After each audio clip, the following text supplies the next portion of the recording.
ఈరోజు తెలంగాణ రాష్ట్రంలో కాంగ్రెస్ పార్టీ అధికారంలో ఉంది. గౌరవ ముఖ్యమంత్రి రేవంత్ రెడ్డి గారి నాయకత్వంలో మా ప్రభుత్వం కొనసాగుతూ ఉంది. కానీ సగం ఆశయం నెరవేరినట్టే రాజశేఖర రెడ్డి గారిది. ఆంధ్రప్రదేశ్లో కూడా కాంగ్రెస్ అధికారంలోకి రావాలి. అదేవిధంగా దేశంలో రాహుల్ గాంధీ గారు ప్రధానమంత్రి కావాలి.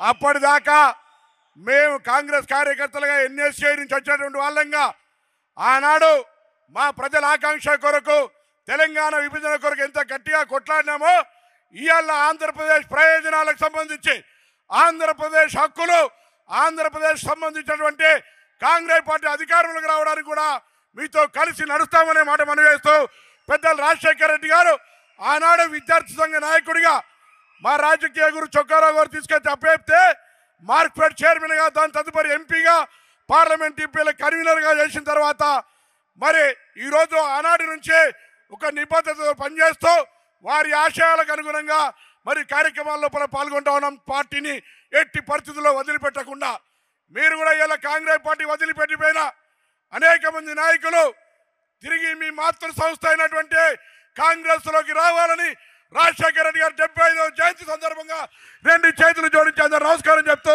సెలవు తీసుకుంటా ఉన్నా.